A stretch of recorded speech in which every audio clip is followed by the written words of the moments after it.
is now our 12th video podcast. So number 12. We're getting up there. We've hit a dozen, a lucky dozen in our podcast here. I'm Tony Armour, Executive Director of the Sunscreen Film Festival. With me today, our superhero of the real-life superhero movement, and our Tisseroy, also of the real-life superhero movement, and of the Emmy-nominated HBO documentary, Superheroes. So, welcome, guys. Covered a little bit of... And someone just knocked. No, that was upstairs. Oh, okay. I'm just going to say we're about to get another guest in here. Boom, boom. No, we normally have... Come on in. So who are you? It's the UPS guy. Have a seat. You're on. That's right. We don't care. A couple of other guests today, but we're... Yeah. We're low on hosts, so if you're the UPS man or something like that and you want to just dive right in, come on in, sit down, and talk about movies. And how I forgot to mic myself up for that intro, I don't know, but I did. So hopefully now you can hear me better. Now you can hear me better. Exactly. Live television. So anyways, if you've never joined us before, we just talk about random movie stuff. Anything that has to do with maybe new movies, old movies, obscure movies, classic movies, you name it. The Film Festival, April 18th to the 21st, 2013, is going to be our 8th annual film festival, so coming up not too far away now. Submit your film, screenplay, short film, feature film, documentary, whatever. We're accepting submissions. Looking forward to all the movies that are coming in. So, what are the themes this year? Everything. You know, you can send us feature films, documentaries, short films, Florida films, Boy in the Plastic Bubble student films, Spanish language films. We have Spanish language category now. Oh. So that'll be great. And we also have a screenplay competition, our second annual screenplay competition. And the winners of the screenplay competition, the top 5 screenplays, actually get their screenplays given to literary managers in Los Angeles that have writers that work on shows like Homeland, which just won the Emmy for Best Drama. Are there specific rules for the screenplay competition? Specific rules such as? Such as it's got to fit X category. No, it can be anything. Wow. It can even be spec stuff too. You could send it. You know, last year one of the top screenplays was a spec script for a Curb Your Enthusiasm TV pilot. So you know, if you wanted to write your own. So since it's a screenplay, are you looking now? Since you just said a TV pilot as well, they can do 22 pages, they can do 80 pages. Yeah, absolutely. They can do 120 pages because it's a page a minute. So whatever goes. Screenplay. And the people that we have... No holds barred. The people that we have grading the screenplays are professional screenplay readers in Los Angeles. And that's where, you know, the submission fee basically goes when you submit your screenplay. You know, majority of that goes to paying screenplay readers to read your screenplay and then rate it. Yep. And you can either have your screenplay just rated and it goes onto our spreadsheet where we know, you know, it's broken down by character and action and dialogue where they rate the screenplay, and you don't get to see those scores because, you know, we have them compared to everybody else. Or what you can do, which is really useful, is you can pay a little bit extra and the screenplay reader will do what is called coverage on your screenplay, where they will actually write you a, you know, multiple page breakdown of what is good, what is bad, and give you positive criticisms and critiques on your screenplay. And we've had that's awesome. Yeah, you know what? And I had some writers last year who, after getting the critiques on their screenplays, were like, "My God, that is, in the years I've been writing, that is the best feedback I have ever received on my film." And they were able to then go back, make some changes to their screenplays and make them, you know, that much better. So. I think I mentioned in a previous one of these that it's like having a test screening without having to shoot anything. Absolutely. Like years ago, I shot a pilot, threw out a craft service table and some cards for people to write down what they liked and didn't like about it, had a test screening. Even the test screening cost a fortune to do. This is like having a test screening without having to shoot anything. Yep. Before you even make your pilot, your film, whatever you want to do, you're getting your test screening out of the way before you even shoot anything. It's brilliant. It's the best possible thing you could do. Absolutely. So, you know, I think starting off today, we are going to talk about your little friend on your lap there. Oh, well. And the reason we're going to talk about that is because you just saw a couple of movies that came out this weekend that you'd like to talk about. Why don't you tell us a little bit about Frankenweenie and the other film that you saw? Well, Lady Hero's out of town. She's at a yoga conference in Colorado, so I decided I'd get caught up on movies. And so I went to go see, it's Halloween, and I like Halloween movies, and Frankenhole got canceled, so I'm after my Frankenhole fix. So, I need stop motion animation, Halloween orientated, and a lot of it. So, I went and saw Frankenweenie. And the reason I've got Gamera with me here, this is my Yugi Sakai sculpture of Gamera, what he looked like in the first film they ever made of him from 1965. And the reason is, Gamera is in Frankenweenie. Very nice. I'm sure I'm giving it away. Yes, because I haven't seen him in a haven't- trailer or anything, but I couldn't decide. I love that movie. I will go see it again in a heartbeat. If I had time today, I'd go with him and go see it again. It is incredible. I loved Frankenweenie. It was just great. But the Japanese kid decides to make his own Frankenstein's monster like the dog does, and he goes and digs his dead turtle up. And you ought, wait a minute, because his name's Toshi. I couldn't decide. I don't know if it was offensive or funny. I think 10 years ago it may have been funny. Now it was kind of because the Japanese kid, he plays baseball and he's real good at it, and when he makes it's Gamera, his little turtle. He gets and it turns into the smash, and he steps on the police car, and he goes and he tears up the fair, and it's Gamera. I mean, it looks exactly like my sculpture here, and it was hilarious. But at the same time, I was like, that's kind of a stereotype, the Japanese kid, right, playing baseball, he makes a giant monster, this kind of thing. But the film was great. I laughed. The best character in it, and you will see him in the trailer, is the cat. Mm-hmm. The cat is a riot. He makes the whole... I was doubled over laughing every time the cat was on the screen. He's like a Persian cat. He's got these huge eyes and no face. He's got this little mouth.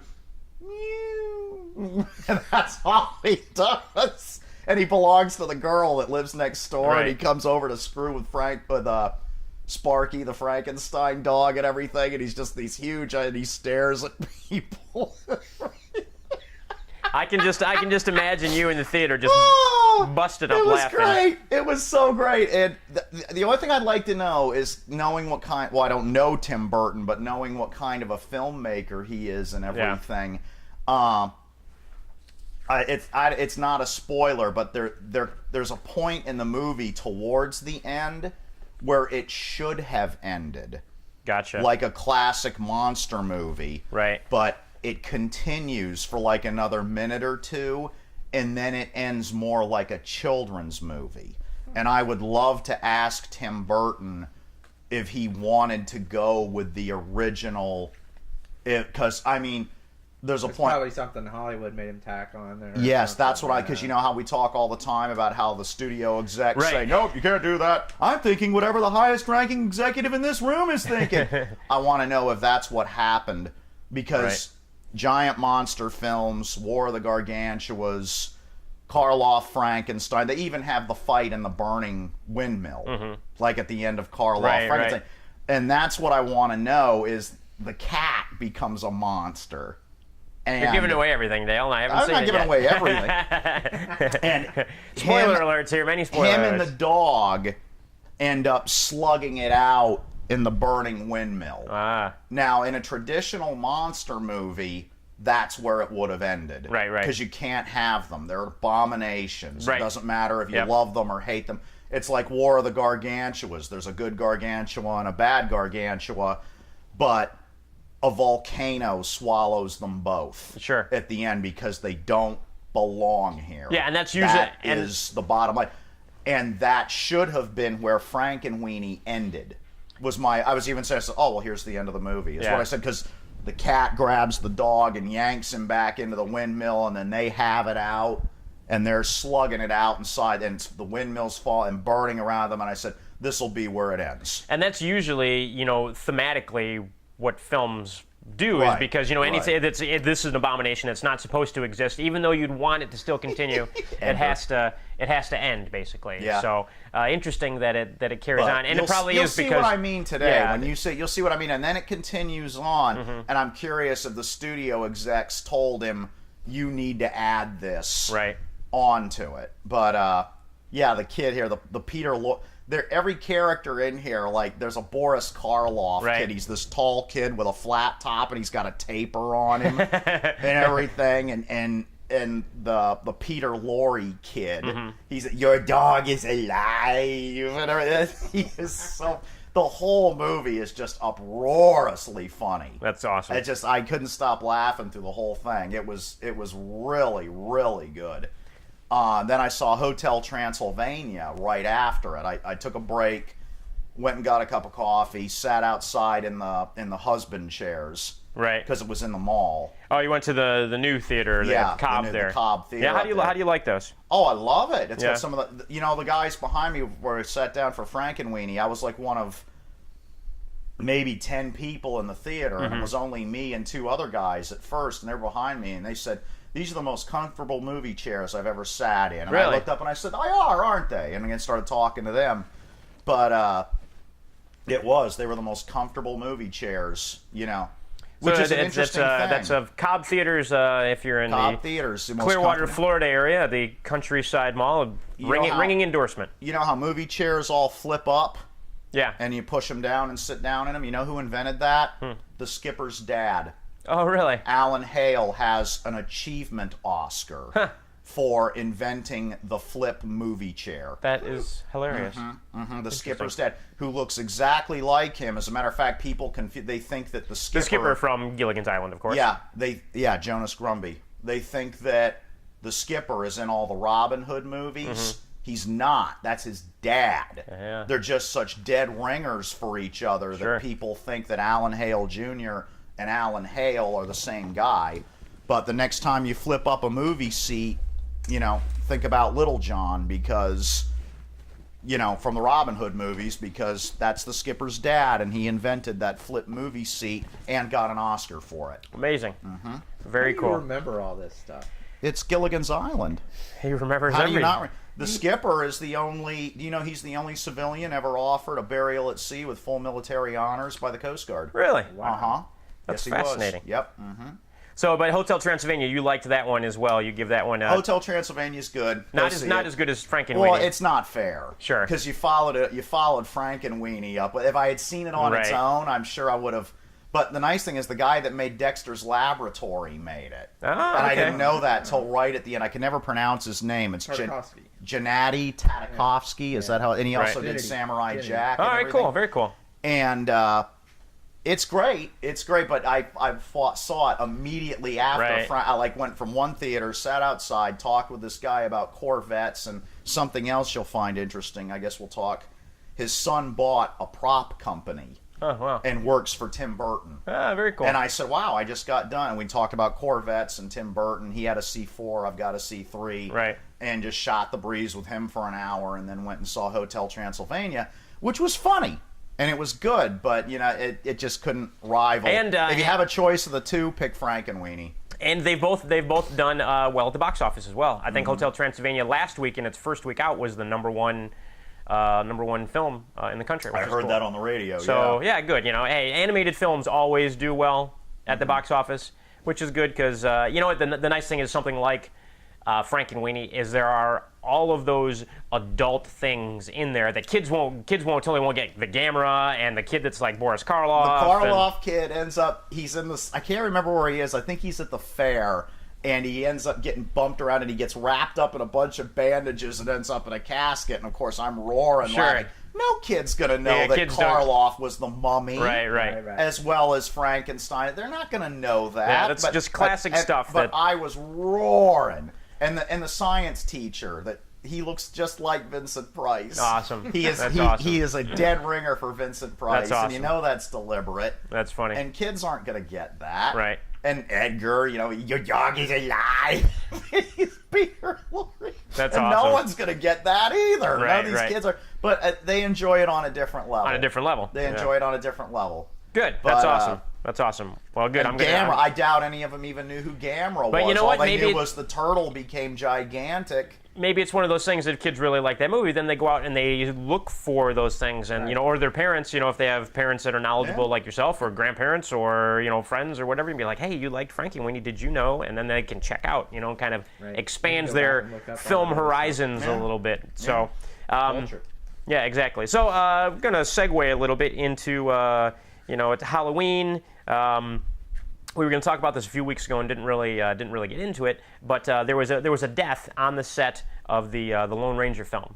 The new one or the old? The new one. Okay. The new one. There was somebody who was doing some rigging for an underwater scene that ended up getting killed. I can't remember if it was a stuntman. We get the bends or or something? if it, well, I don't know if it was a stuntman or if it was like a gaffer who was rigging some lights and ended up getting electrocuted or something that happened. And so, for those that don't know, if you know about it, the new Lone Ranger film is being made by Gore Verbinski, who made all of the Pirates of the Caribbean movies, and Johnny Depp plays Tonto in the Lone Ranger film. And What?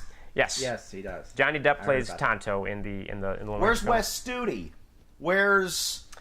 Well, Johnny Depp plays Tonto. Oh, no. Yeah. No, that's that. Now, I was a little bit, like I said, I don't know if Yeah. I should be offended or not, that the Japanese kid Right. made Gamera and played baseball and stuff.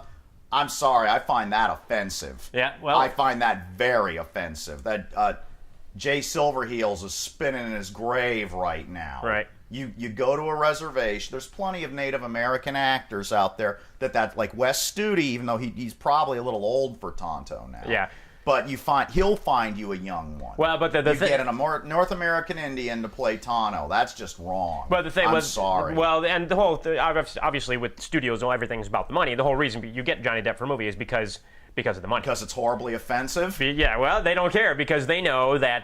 I'm not even an Indian, and I name. find that offensive. If we have Johnny Depp in our movie, we're gonna make. I mean, $500 million. I'm not over the top with that or anything either. You want to call a baseball team the Braves? That's fine. I got no Right. problem with that. But an Indian plays Tonto. Right, I agree with you there. Oh God, I'm surprised you haven't heard anything on the news like these American, like they have the nations and stuff, like protesting or something like that, because that's just wrong. Yeah, it was weird. It's like after. Is he gonna wear mascara too? Well, they have He's got his whole face painted. They have his. Run it back. Look, see, there he is. That's Johnny Depp. Got a crow on Oh, his for head. crying out loud! That is the Lone. And here's the thing Now, about now I'm gonna eat crow if it turns out that he is some kind of Native American or something. Well, I thought he's like got Spanish blood, doesn't he? You know what? I don't know. I don't know what his name. There might be one of those things that's like I'm 1/8 Cherokee or Oh, something come like on. that. Jay Silverheels was the real deal. No, exactly. It's When I'm not, helping out Clayton Moore, I'm smoking a peace pipe and gambling. right, exactly. Yeah, exactly. Drinking firewater. He lived forever, Really? too, if I remember correctly. Oh, yeah, he way outlived Clayton Moore. Oh, yeah. It was just a few years ago that he died. And for those who That's an interesting thing, too. We had this discussion the other day, because I'm kind of against real superheroes wearing masks. right. So I've written a few articles about don't wear a mask because someone's going to crank it and then use your head for a speed bag Right. when you can't see and beat the shit out of you, basically. There's no other way to get around it.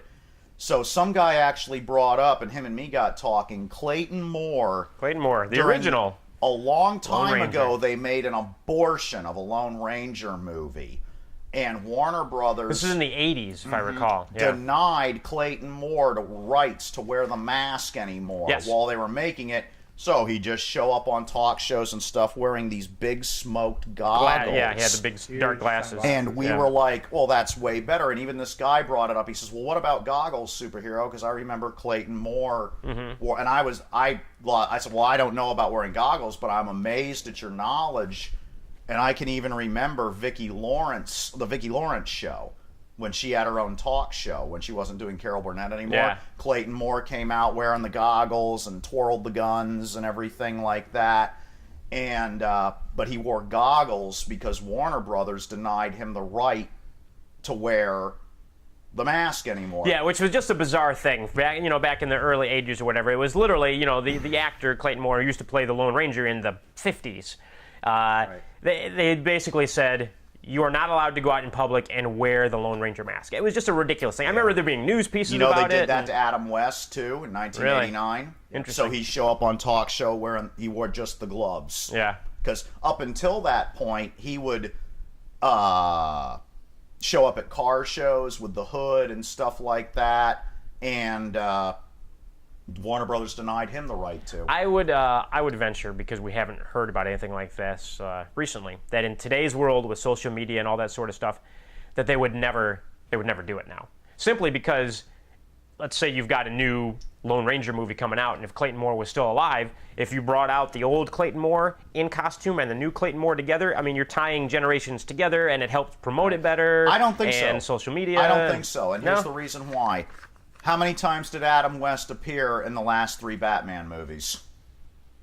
Yeah, it's true. Right. See, and he should have been the head of the Batman gang in the second one. What would have been better than him sitting there and when that guy and look at the new and go, what makes you so different from us? And that with that voice of his, because I don't wear hockey armor. That would have been hilarious. Yeah. That would have been awesome. That would have Probably tied the they whole did- thing Well, together. the thing is, we love it because it would have been hilarious, and the filmmakers, I don't want it to be hilarious. I want it to be dark and Yeah. serious. But that would have, But that would have, you see, you've got to appease. I would not have gone and seen the Hulk movie. Yeah. But Lou Ferrigno, I saw Lou Ferrigno get on MSNBC and say, no, go see it. Right. They've captured what the Hulk was. I didn't like it at first either, but then That was he the one made with a Ed cameo in it. Yeah. And he's like, and I made a Nah, that's great, and I love that. And when I saw Lou Ferrigno say, no, it's okay, then I was like, okay, I'll go see it because Lou Ferrigno says it's okay, Right. and I went and saw it. Yep. And then in the second movie, that has to be the biggest amount of throwouts to the old Right. Yeah. of any movie in history. They turn on the TV, there's Bill Bixby. Right. He's walking into the town, they play the Walking Yep. Man. Yep.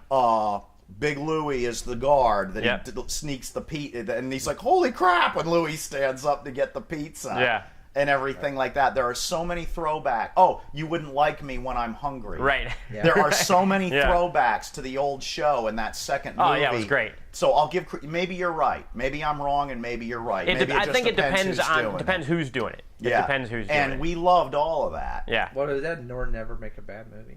So. Well, American History X is terrifying, but I mean, not but like, it's not bad. But it's like it's for instance, it's I saw terrifying. Evil Dead 2 last night for the first time. the original, of course. Yeah, and that's like a horror movie. Well, It's hilarious though. horror movie is American History X. Yeah. I mean, it's a good movie, and he does a good job. But that's, with your chin in and your lip quivering and watching that movie. Yeah. so. No, Evil Dead 2 it's comedy horror. Yeah. And it's they're actually remaking that film. God knows. Oh, God knows really? why. Why don't they just make the third one? I was talking with him about this. I don't know. See, he says that Sam Raimi didn't want to make the third one because They give him new stuff to do. The Yeah, Dark Man and what have Yeah, and he was like, "Oh, okay, I'm done making Evil Dead movies. Well, go back and make the third one. Bruce Campbell still looks good.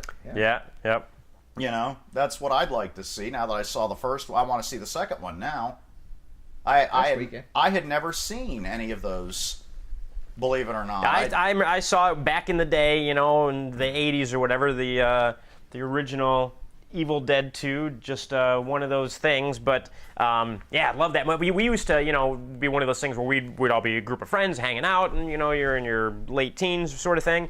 And anytime a new person would enter the group, be like, "Have you seen Evil Dead 2?" Exactly. No, I've never seen. That's the way I was I've never seen Evil Dead 2. It's like, all right, before you can be our friend and we can move on any further, you have to sit down with us, and we would all watch Evil Dead 2 again. It's sort of like one of those requirements, Right. like records that they issue, basically issue like Van Halen Yeah. records and stuff. Yep, exactly. I was looking at it last night too, and not having seen them before either. The very first thing I said, God, I'm surprised Bruce Campbell didn't have a bigger career. I mean, he's a journeyman actor. He's had a good career, but he should be like Tom Cruise big or John Travolta big because he's so handsome and so leading mannish and so tall. But then you see him doing the bit with the hand, where his own hand's trying to kill him and stuff, and he has a Benny Hill quality to him that escapes John Travolta and escapes Tom Cruise and stuff.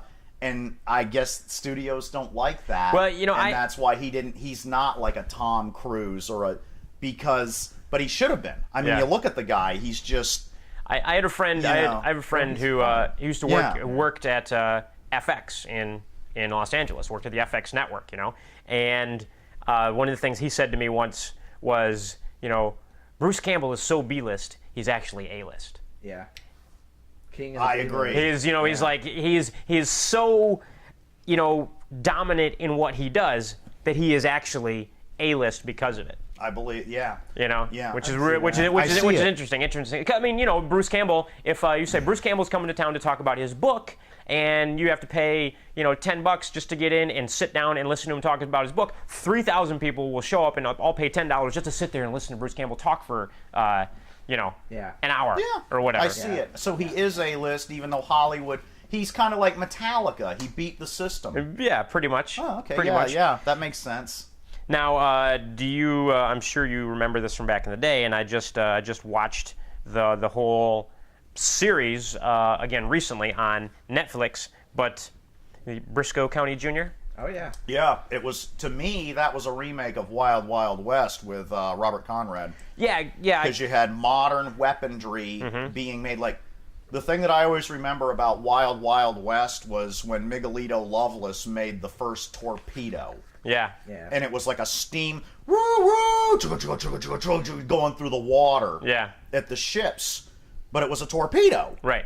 And that is the essence of these things. Like, you take a modern day weapon like a Predator drone or something and figure out a way to steampunk it, I think they call it. Right. Woo, woo, and it's going through the air looking for, you know, that's what the essence of these things were. You find a way to take modern technology, put it in the 1870s. Rocket-powered train. Right, in the 1870s, and that's the essence of Briscoe County Jr. And the great thing about that is, as we've discussed on this podcast several times before, mixed Western genres, where you mix Westerns with something else. John DeLance was in this, wasn't he? I don't remember off the top of my head, but he probably. But, you know. I met him at a con. Not John DeLance. John Aston. Oh. He was a regular. Okay, what am I thinking of? Western where John DeLance showed up. Off the top of my head, maybe he was. I think he was a guest star. He probably was a guest star. They had a lot of good. They had a lot of good guest stars on the show. But that's the essence of that. If you ask me, is modern technology taken into the. Well, even that horrible movie that they made. He had a big steam-powered spider and bulletproof armor. The Wild Wild West movie with Will Smith and was horrible. You know, Robert Conrad was going to play Ulysses Grant in that. My and God, was that this movie thing bad. is an abortion, and told him no. Yeah, that movie was. I read that on IMDb. You would have thought they would have took that as a sign and rewrote the script. One of the worst films I've ever seen. One of the worst Hollywood produced films. You know, you see a lot of bad independent films, but one of the worst Hollywood produced films, Wild Wild West. Oh my God, was that just piece of junk? Now here's a question though, and I remember we're talking about things like a while ago. I saw Mars Needs Moms. About 2 weeks, which I loved, but it's on the list of the top 5 Pluto Nashes of all time. Right. Which Pluto Nash is, of course, the number 1. Yeah. Is Wild Wild West on that list, or did it make money? I've seen some ratings, or, you know, like worst movies ever made sort of thing, where Wild Wild West has been on that list, and I don't remember how bad it bombed. You see, that's artsy foo-foo stuff. Yeah. You got to know, because the studio executive will look at you and go, "So it made money." Yeah, and I think that's all they care about. I think it did bomb. Like, for instance, like right now at the box office. If it all matters, I'm going to bring Twinkie the Kid back. Because he was a cowboy. I'm bringing Twinkie the Kid back with his hat, and he's going to fight steampunk torpedoes and stuff like that. And this is the most ridiculous thing. And then Howard the Duck is going to show up to help him. And but if it made money, they don't care. Right. And Howard the Duck kicks ass. Now that I think about it, I really liked the old Howard the Duck, and that bombed and didn't do well, and a lot of people didn't like it, but. Yeah, so you see, you've got to take into account the difference between a Pluto Nash or a movie that's bad but makes money. Wild Wild West actually made $113 million at the box office. I rest my case. No further questions, Your Honor. Here's the thing.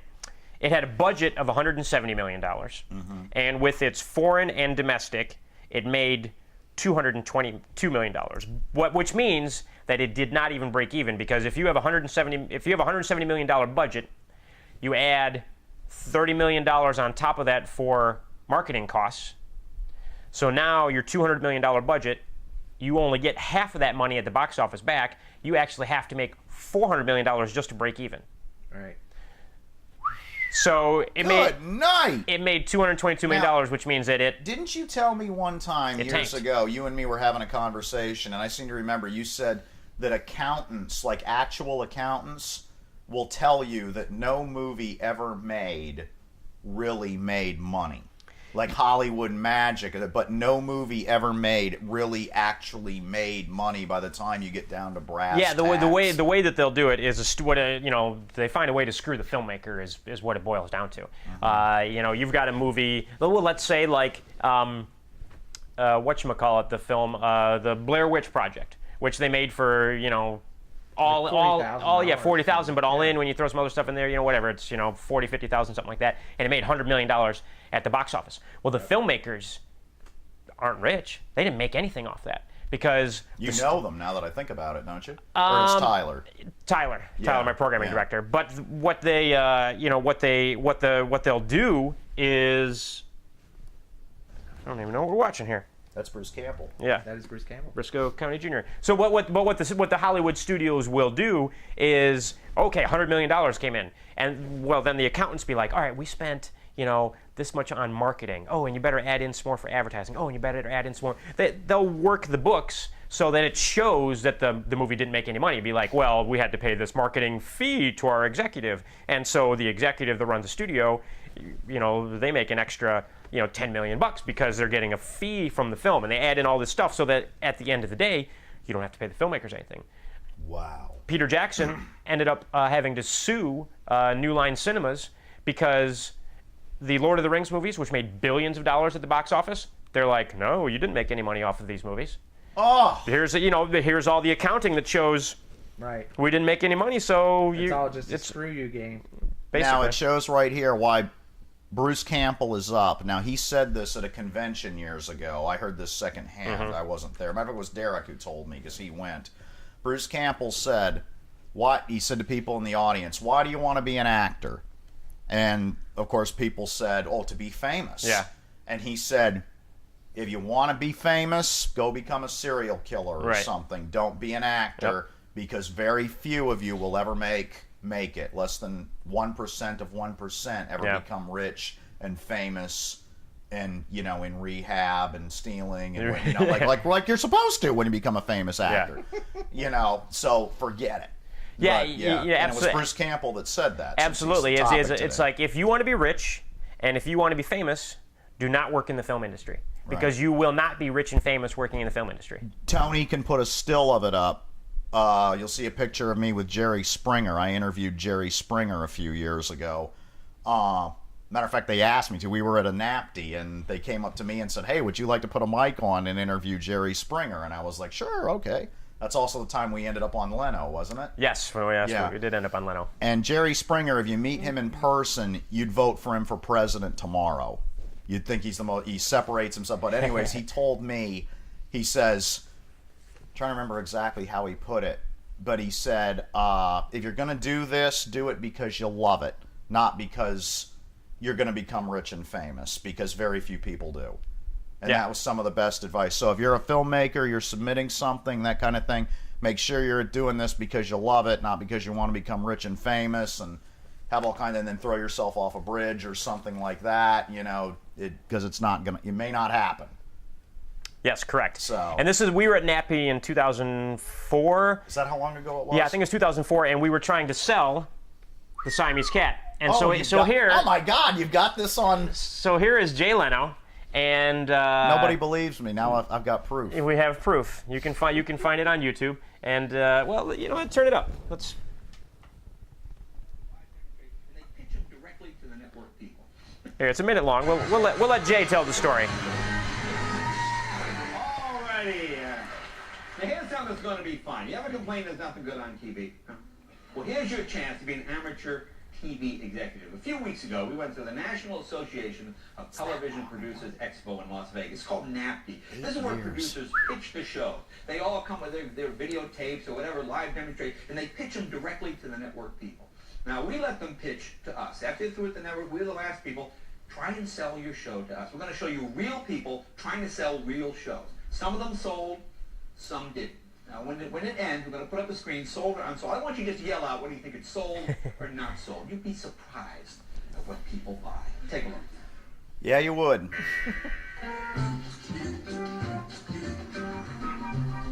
Hi, I'm Tony Armour, and this is Superhero. That's right, I'm Superhero, and I'm here to tell you about the Siamese Cat. It's got all kinds of exciting action in it. The Siamese Cat is about Eric Dexter, our superhero who is trying to become the Siamese Cat. Eric Dexter will run into such nefarious villains as the Opossum. Will he win? Will he fail? How will he succeed?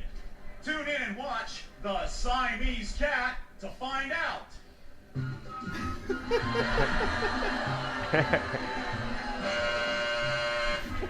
The audience was correct. Yeah. We did not sell that show. Yeah. We did not It's still sell for that show. sale if anybody wants to buy it. If there are any networks out there who still want to buy that, that is correct. We did not sell the Siamese Cat. Oh, so. but anyway, so if you get a good laugh out of it, but that's about all we got out of it. So if you want to, get into the industry, get into it because you're going to have a lot of fun. You will not be rich and famous. We will reiterate that again. Something else that I wanted to segue off of when you were talking about.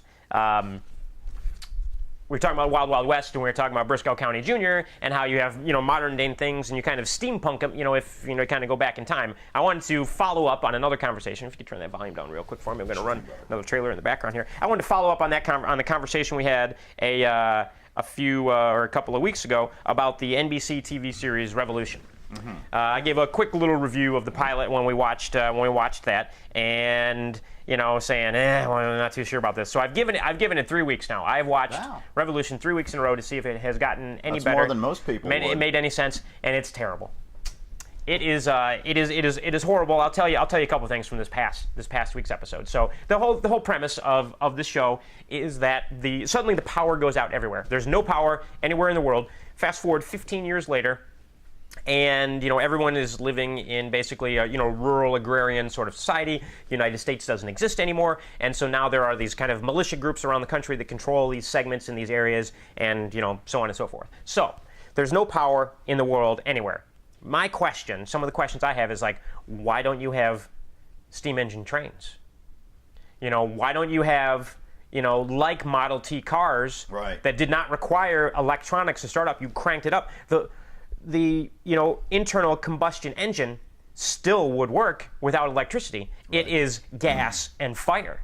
Yeah. You can burn coal. You have all these things. You see them having campfires and stuff and torches. That means fire still works. Absolutely. Mechanical. Something mechanical will still work. You can make Rube Goldberg type machines to try and make things work. And again, this irritated the hell out of me. That's what I do. Yeah, that's right. He's a builder. You should create some, put them on YouTube, and we'll show your Rube Goldberg devices. I will absolutely bring you something to show you mechanical things that will.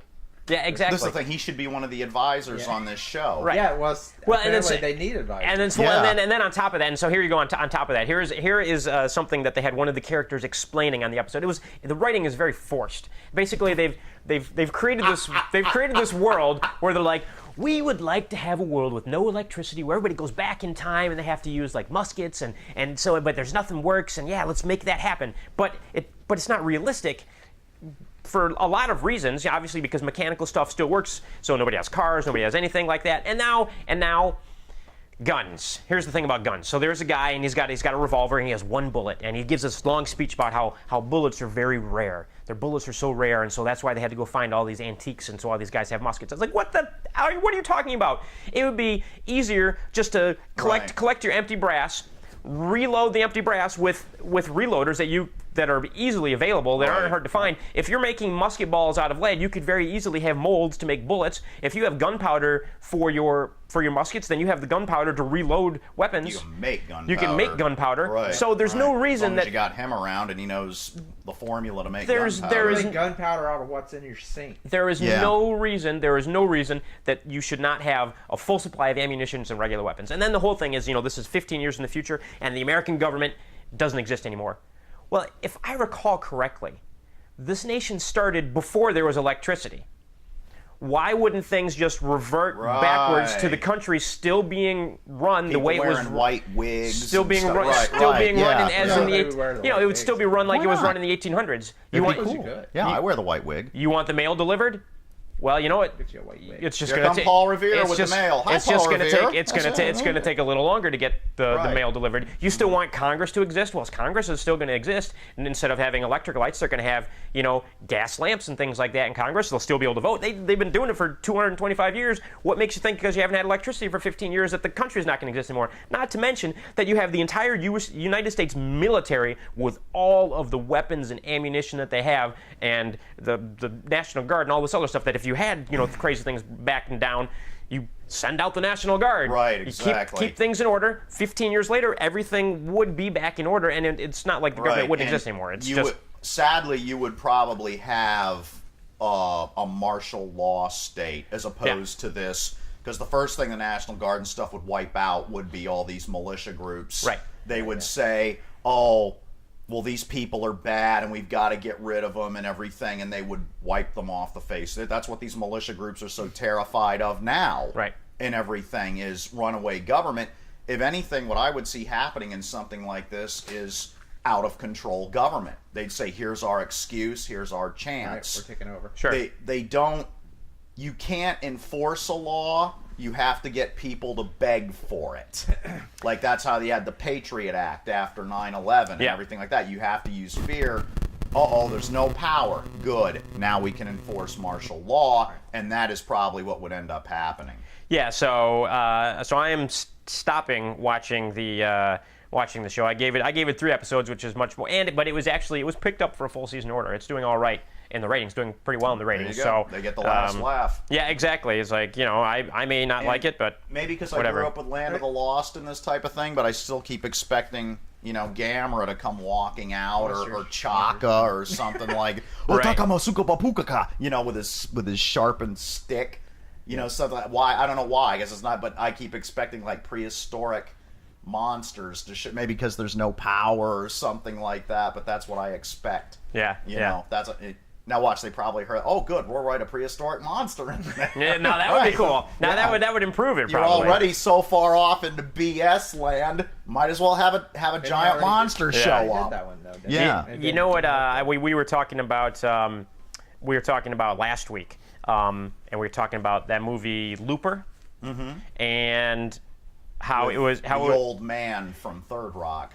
Yeah. So it has Joseph Gordon-Levitt, who plays the young Bruce Willis, and Bruce Willis, he plays himself. Bruce Willis and Joseph Gordon-Levitt are the same man. Bruce Willis is the old man, and Joseph Gordon-Levitt is the young man. And what we were talking about last time was that it was a Chinese co-production, how you get to be a Chinese co-production, and so on and so forth. Well, I went and saw it. That's fascinating. I went and saw it, and man, it kicked ass. Really? It was good. I really liked it. It was a lot of fun. They actually did some makeup on Joseph Gordon-Levitt to make him look a little bit more like Bruce Willis, like a young Bruce Willis. And not anything crazy prosthetics, and not anything. I'm looking for the makeup. Not anything digital, but you can't really notice it. If you look at him, you don't notice that he's wearing makeup. Now, you see, this is the thing about time travel movies too. You're violating a law of time travel by meeting yourself. Yeah. But it was good. The way the whole way, and the reason that I actually just listened to a podcast with the director talking about this, and they had the guy giving the podcast, like, okay, I've got all these nerd questions I want to ask you about, and he had the answers for how and why and that sort of stuff, but you want to keep it as closed a loop as possible, so you kill yourself. So you don't want to get a third person involved, and who knows then what's going. Now what you've done is created a thing. If you kill yourself, how can you go back in time? Well, and you use kill yourself to kill yourself because you don't exist. You kill the old version of yourself. So you send the old version back in time, kill the old man who's 30 years down the road. So now in 30 years somebody's going to take me and send my ass back in time, and I'm going to kill myself.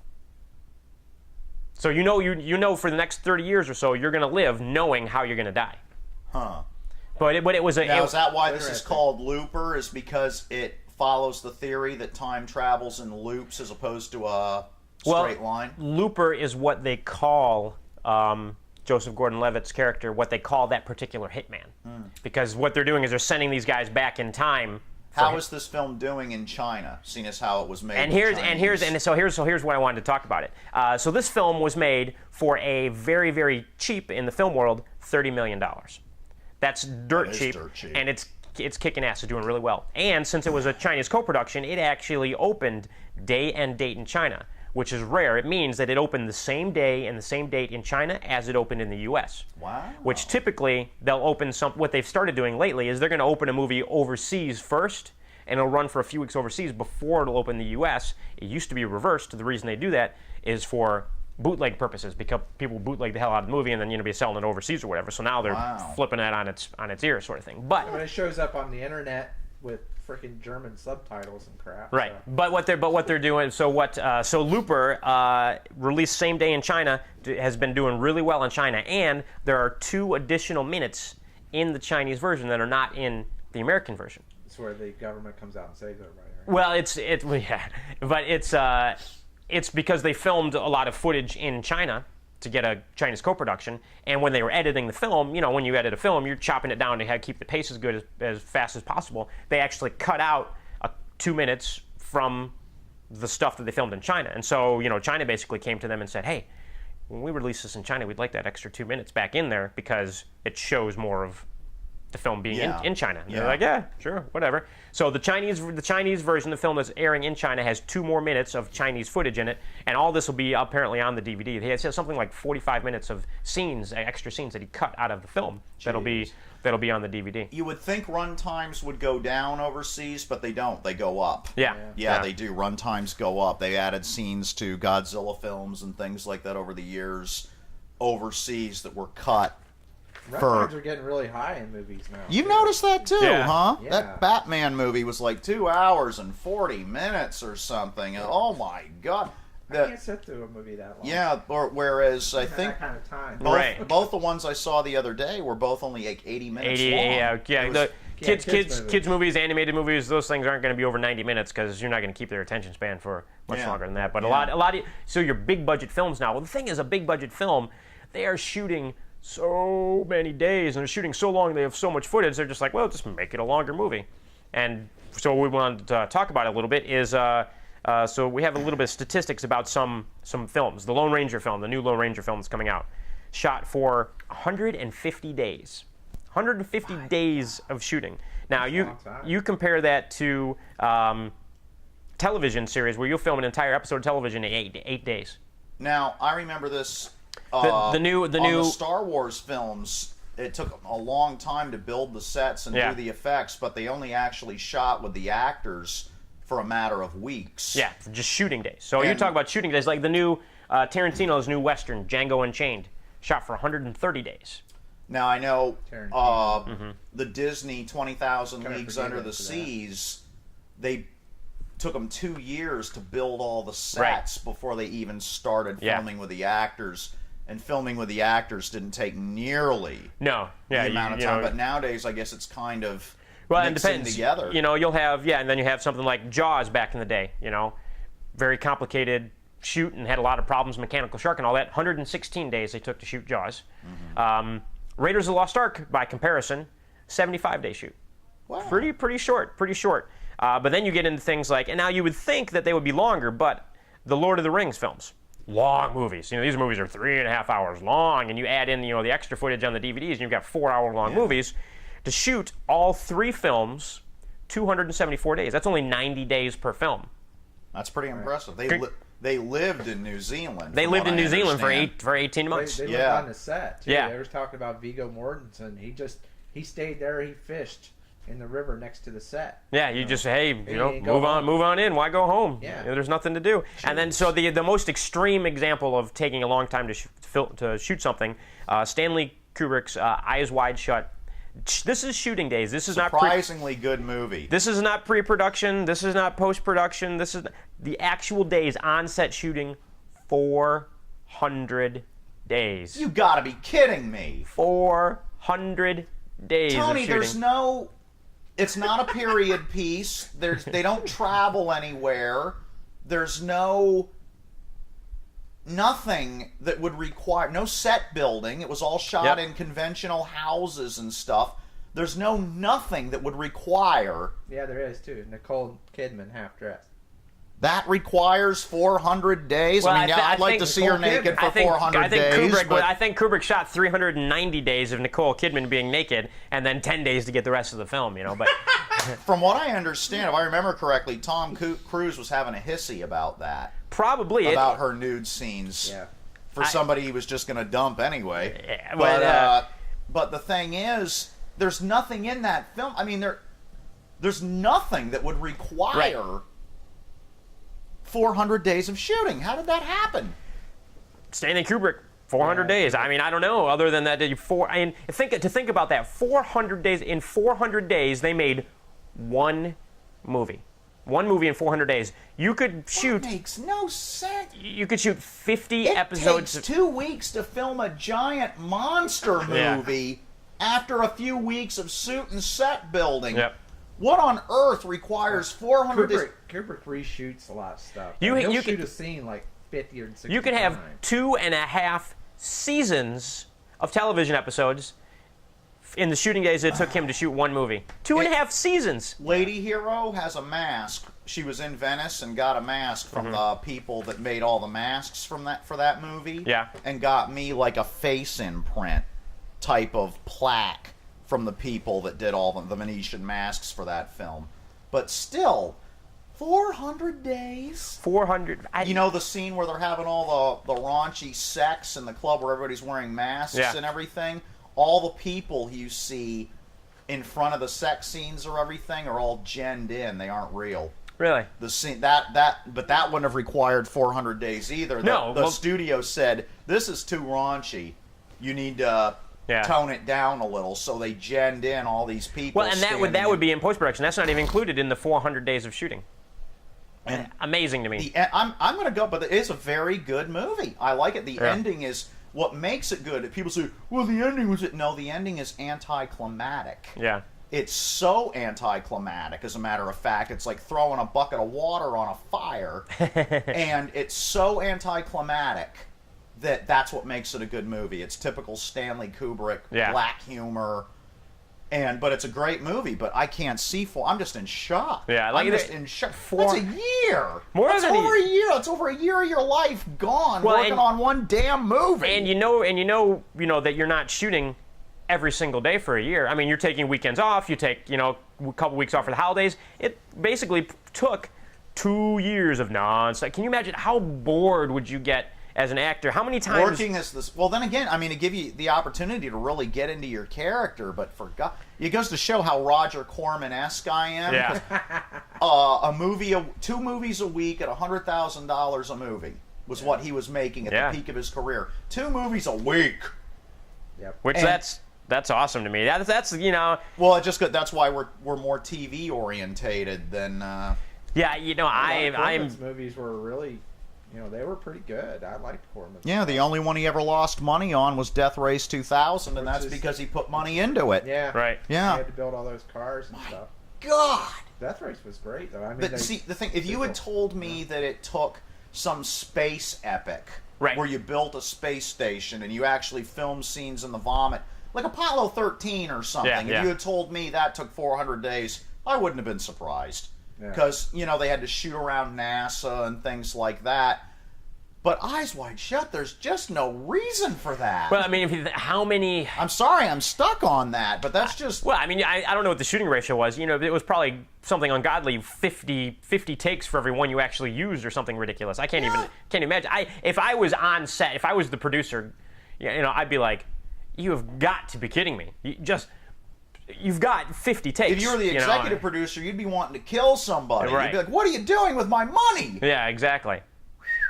So, anyways, we are about out of time here, actually. Really? So we have run through almost an hour like usual of talked our way through everything. Which, thank you for joining us for this 12th Sunscreen video podcast. We hope you enjoyed it. We hope you enjoyed Gamera, our discussions about Roger Corman, and a wide variety of other things. Sunscreen Film Festival coming up April 18th to the 21st, 2013. Send us your films and your screenplays now submitted to the film festival. Coming up, And don't take 400 days to shoot it. no. Because you won't make the festival. You won't make the festival. Yeah, you'll miss it. You will definitely miss the festival at that point. Coming up November 30th to December 2nd, Chris Wyatt, one of the producers of Napoleon Dynamite, a writer on the Spider-Man animated series on Disney XD, writer on the Ultimate Avengers, the Avengers animated series on Disney XD, and numerous other films, is going to be doing a 3-day filmmaker workshop here in Clearwater, St. Petersburg area. So go to their Sunscreen Film Festival website, sunscreenfilmfestival.com. Send us an email, info@sunscreenfilmfestival.com, and podcast, sunscreenfilmfestival.com. That is a timer that says we are out of time. So thank you very much. We'll see you next week.